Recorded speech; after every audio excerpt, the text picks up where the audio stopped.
централно издание на Дневникот на Канал Плюс телевизија. Добро вечер. Започуваме со најава на дел од содржините кои ќе следат во продолжение.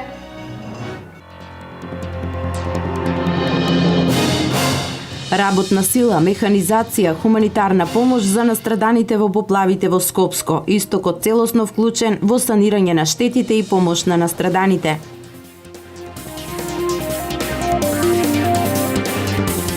Жител на село Кривидол, Штипско, загина во сообраќајна несреќа на патот Штипка-Дрифаково. Кривична и притвор за татко и синот село Ратавица, бидејќи планирале киднапирање и убиство на снаата.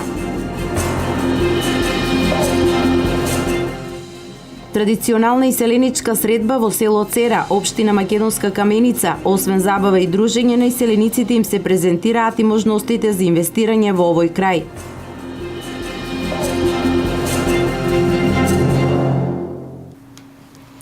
Петти ден по невремето и поплавите во Скопско. Продолжуваат работите на терен, но и потврдувањата на поддршката преку обештетување на граѓаните чии домови и земјоделски површини беа уништени од поплавата.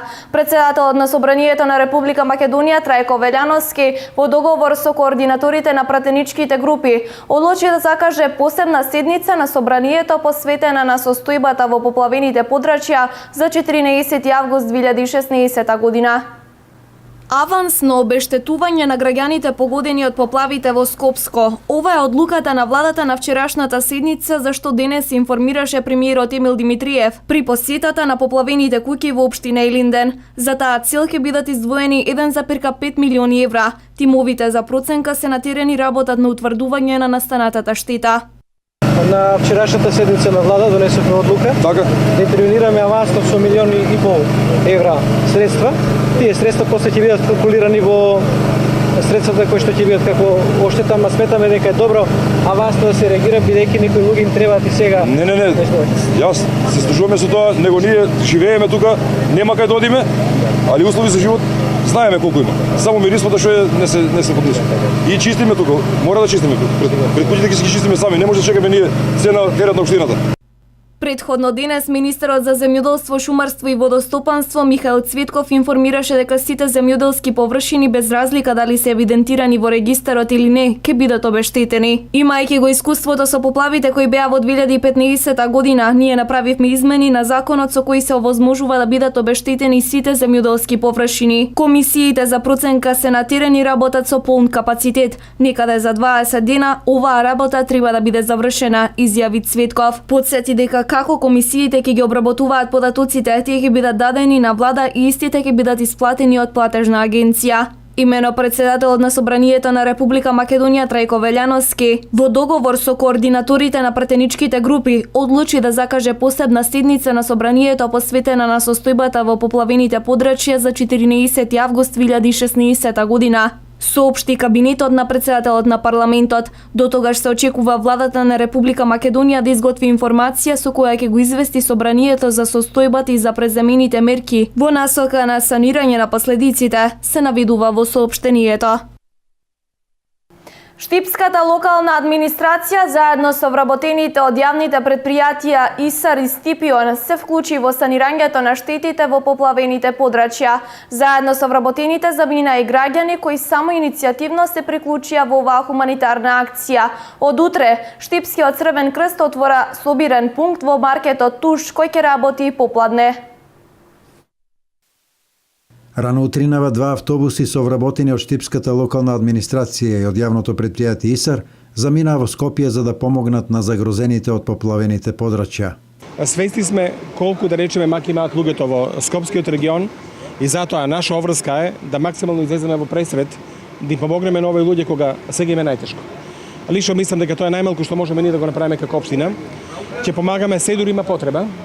Вклучена е општинската администрација целосно, јавното предпријатие Стипион и ИСАР, имаме некаде околу 40 доброволци, а да не забораваме дека нашата противпожарна единица веќе неколку дена е во Скопје, неколку дена, и навистина се покажа на терен.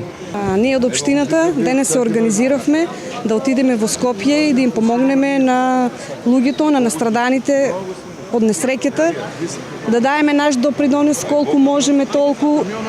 Дел од вработените во ИСАР веќе трет ден активно учествуваат во расчистувањето на последиците од невремето во неколку скопски населби. Денес конкретно ќе работиме во наслаба Стајковци, каде е најзафатена оваа наслаба, каде што има голем број проблеми, каде што голем број куќи се наоѓаат под вода. Ние ќе работиме максимално, ќе се трудиме да помогнеме на сите луѓе. Денови, ова е веќе трет ден, за овие 2 дена некаде изчистивме 13 куќи нашиот тим. Ќе продолжиме понатаму, на овие луѓе им е потребна стварно помош. Ние стоиме секој пат за нив. Собраме се околу 200 души, општината, јавното предпријатие, па чак има и доброволци, гледам граѓани собират се масовно и запишуваат се по списоци. Планираме денеска добро да ја завршиме работа, да помогнеме на луѓето, бидејќи гледајќи го на телевизија, стварно е многу страшна работа. Штипската локална самоуправа ги направи сите подготовки за успешно спроведување на активностите согласно препораките од кризниот штаб во Скопје. Општина Штип е задолжена во селото Стајковци заедно со општина Прилеп. Значи веќе ЈП Исар неколку дена расчистува, но бидејќи штетите се големи и не може да се постигне сега да се исчисти, решивме и општина Штип, општинската администрација со кризниот штаб да учествува во расчистување на оваа населено место. Треба да се одбележи дека се повеќе се зголемува и бројот на граѓани кои самоиницијативно се приклучуваат во групите за помош на настраданите во поплавените региони. Заедно со општината Исар ќе одиме во Скопје Синглич. Ќе работиме да помогнеме нешто за стварно е страшно што беше ово. Својата хуманост и солидарност штипјани ја искажуваат и со доброволни прилози кои секојдневно се донираат во холот на општинската зграда. Општините Кочани, Чешиново, Облешево и Зрновци активно се вклучуваат во помошта за настраданите од поплавите во Скопје и Тетово. Во трите општини организирани се пунктови за собирање на вода, пелени, конзервирана храна и средства за хигиена. Општините од Кочанскиот регион активно се вклучени во помошта за настраданите од поплавите во Скопско и Тетовско. Четврти ден граѓани организирани во работни тимови престојуваат во Скопје во помош на настраданите.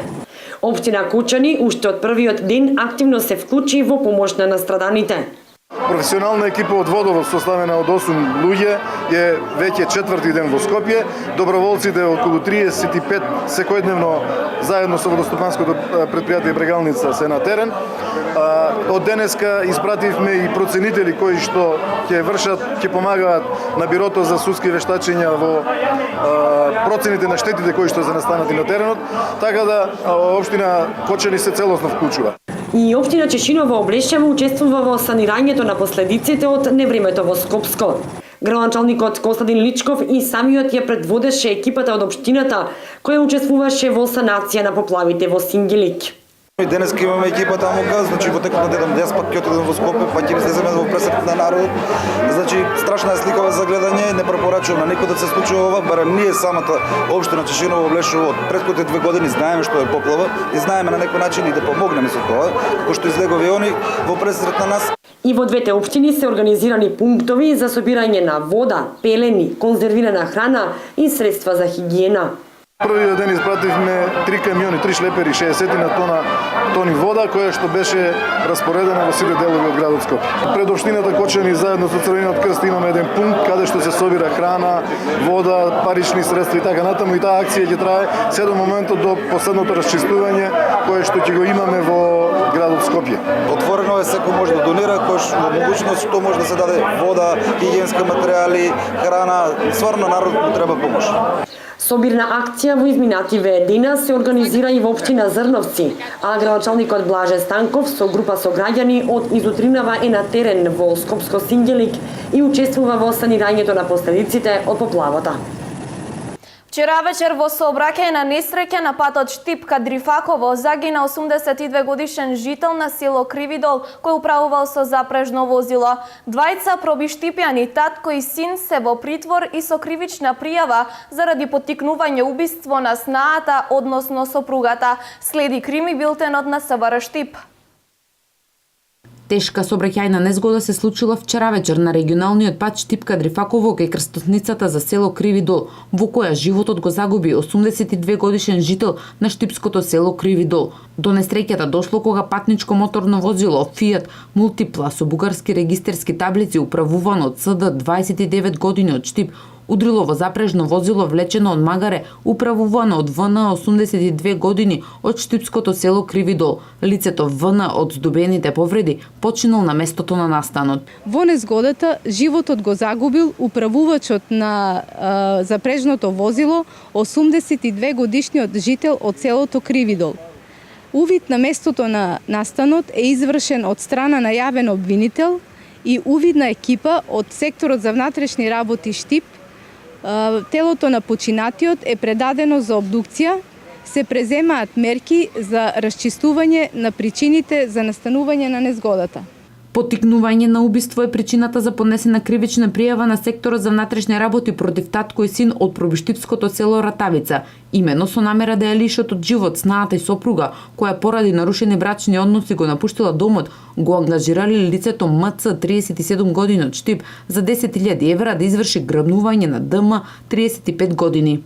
Истите како соизвршители стапиле во контакт со 37 годишно лице од Штип, при што со умисла го потикнале за награда од 10.000 евра да изврши грабнување на сопругата на второ пријавениот и да му ја предадат за да ја лишат од живот. Како капар за евентуални трошоци на лицето кое требало да го изврши грабнувањето, на жената му дале 17.000 денари, а останатите пари ветиле дека ќе му ги дадат откако ќе им ја предаде. На таткото и синот од страна на судија на претходна постапка за стореното дело им е изречена мерка притвор во траење од 30 дена. Во Кочани вработени се тројца дефектолози, еден во основното училиште Малина Попиванова и по еден во двете средни кочански училишта. Со ова се надополнува недостатокот од стручни кадри, посебно дефектолози во образовните установи во општина Кочани. Согласно заклучокот на владата на Република Македонија за вработување на дипломирани дефектолози во основното и средното образование во државата, во општина Кочани се вработени 3 лица. Имено, општината побара вработување на тројца дипломирани дефектолози за потребите на образовните институции. По еден дипломиран дефектолог се вработени во основното училиште Малина Попиванова, каде што постои специјална паралелка за лица со пречки во развојот, како и во средните општински училишта Љупча Сантов и Гошо Викентиев, истакна Голубинка Ѓоргиевска од Оделението за општествени дејности во општина Кочани. Дефектолозите својата работа ќе започнат со почетокот на новата учебна година. Со ова се надополнува недостатокот од стручни кадри, посебно дефектолози во образовните установи во општина Кочани. Иселеничка средба на манастирско-туристичкиот комплекс Селенец во село Цера, Македонска Каменица, собра над 2500 иселеници. Општина Македонска Каменица за присутните обезбеди манастирски ручек и богата уметничка програма. Манастирско-туристичкиот комплекс Селенец во село Цера и годинава беше зборното место на иселениците од Каменичко, средба која донесе поделени размислувања на темата враќање во родниот крај. Планираме да се вратиме во нашата земја и да почнеме со некои работи што некој да се ги почнала, некој треба да ги почне. Туризам и не знам, ќе видиме после со развој на нашата општина, ќе видиме. Има услови значи да се врати? Има. Кој сака да работи, мисля дека може и тука се записува, ама мисля ја, или бизнис или нешто, ама бизнисот и сакаш да сакаш нешто да почнеш да работиш, не можеш. Пошто не знаеш кај да уложиш зошто. Па за сега не знам. Ќе видиме, фамилиарот сме таму со децата, учи заврши и не знаеме дали ќе се врнеме. Да е поубав стандардот би се вртиле, ама па да се поправи малце, дали се тука да има работа, да има екзистенција, би се вртили.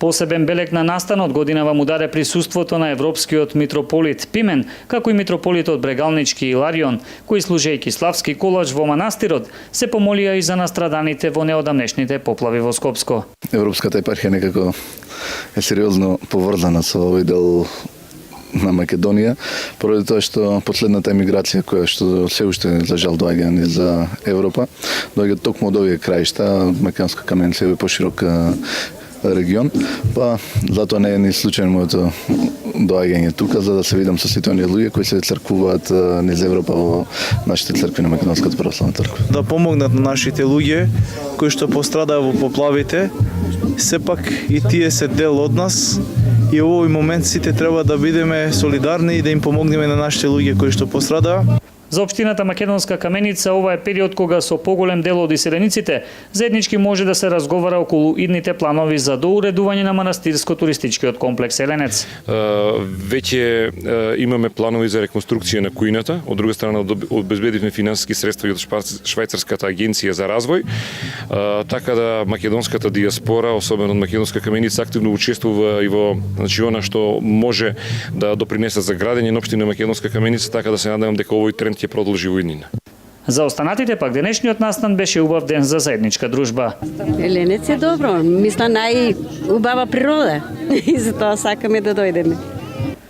Инаку денешниот ден на диаспората во Каменичко собра околу 2500 присутни, за кои општината подготви манастирски ручек и богата културно-уметничка програма. Над 2000 пензионери од 25 пензионерски здруженија од Македонија учествуваа на 11-тата поред средба на пензионерите од цела држава, која што се одржа во манастирскиот комплекс Свети Пантелеймон во Кочанското село Пантелеј. Организатор на средбата беше Здруженијето на пензионерите на Кочани. Во манастирскиот комплекс Свети Пантелеймон во Кочанското село Пантелеј се одржа 11-тата средба на пензионерите од Македонија, на која учествуваа над 2000 пензионери од 25 пензионерски здруженија од Македонија. Организатор на средбата беше Здруженијето на пензионерите на Кочани. Карактеристично оваа година што прв пат имаме доста здруженија од Западна Македонија. На нас оваа година прв пат са ни од Демир Хисар, од Македонски Брод, од Гостивар, од Тетово. Тоа е еден голем ите од Битола, исто така прв пат идат. Прилепчани повеќе пати доаѓаат и они се стандардни кај нас. Меѓутоа, ние сме изненадени од одличниот одзив на здруженијата каде што ги поканивме. Тоа се резултира и тоа што и ние одеме кај нив. И се дружиме на нивни собери и нивни средби. Градоначалникот на Кочани Радко Димитровски ја истакна успешната соработка што општината ја има со пензионерската организација. Соработуваме на сите полиња, повеќе пати сме зборувале, почнувајќи од размена на простории, продолжувајќи понатаму во доделување на катчиња за пензионерите, изработка на техничка документација за дом за стари лица, пензионерски дом и заеднички напори сега и тој дом да го реализираме. Така да досега соработуваме и понатаму ќе поставиме добри темели за понатамошна соработка. Во името на Сојузот на пензионерите на Македонија, присутните ги поздрави подпредседателот Солтир Каровски, кој истакна дека годинава кога Сојузот одбележува 70 години од организираното постоење, задоволство е да се присуствува на вакви собири каде што пензионерите се дружат меѓу себе. Посетителите на средбата го посетија манастирскиот комплекс Свети Пантелеймон, граден во 1871 година и фреско насликан од тајфата на познатиот зоограф Димитрија Андонов Папрадишки.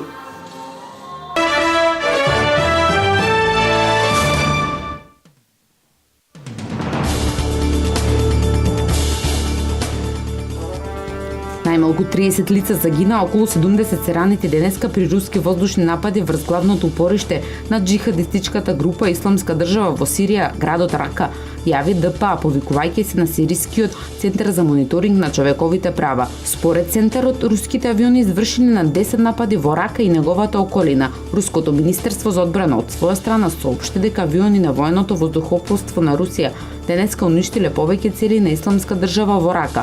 При нападите, според министерството, джихадистите претрпеле големи материјални штети и биле убиени голем број на милитанти. По завршената акција, сите руски авиони се вратија безбедно во своите бази, се нагласува во соопштението.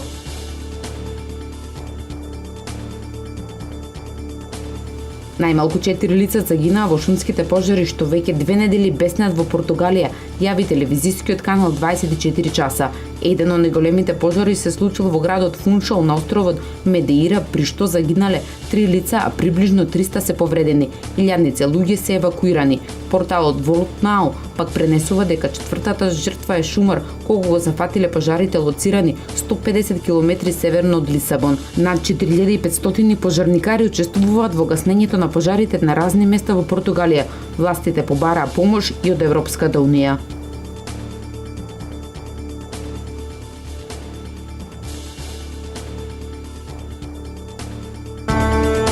Млад маж кој околу 3 часа се качуваше по стаклената фасада на Трам Тауер во Њујорк е приведен, објави на Твитер порталот на њујоршката полиција Карлос Неевес. Полицијата внимателно го следеше искачувањето на мажот, кој се уште не е идентификуван, но не интервенираше веднаш. Причината поради која се качев по вашата кула е да го привлечам вашето внимание. Сите вие кои го гледате тоа видео, ве молам да ми помогнете да се прошири во мрежата и на денот на изборите гласете за господинот Трамп, вели момчето.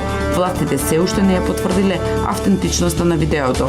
20-годишното момче од Вирџинија е испратен во болница на психијатриска проценка.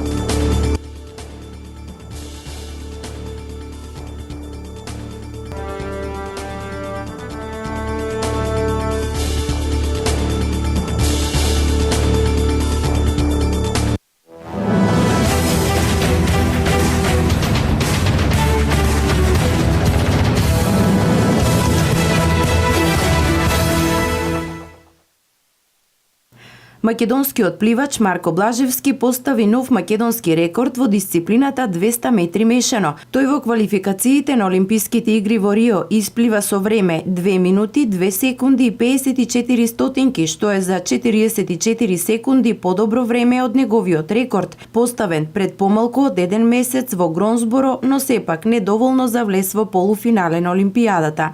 Во оваа дисциплина беа пријавени 30 пливачи, а Блажевски го освои 26-тото место во конкуренција на 27 пливачи, бидејќи тројца не се појавија на стартот. Од македонските спортисти, следен што ќе настапи на игрите во Рио, ќе биде атлетичарот Ристе Пандев во квалификациите на трката 100 метри, што ќе се одржи на 13 август.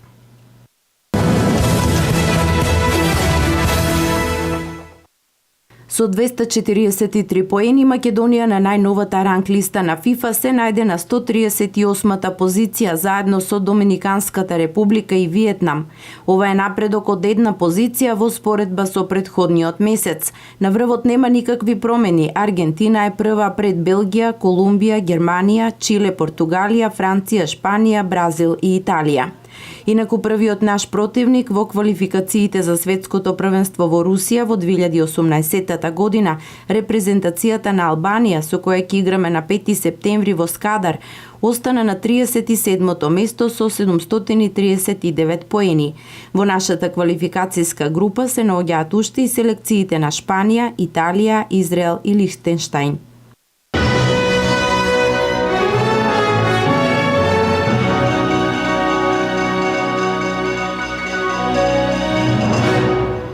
Ова беа сите содржини предвидени за вториот дневник на Канал Плюс телевизија. Довидување до 23 часот.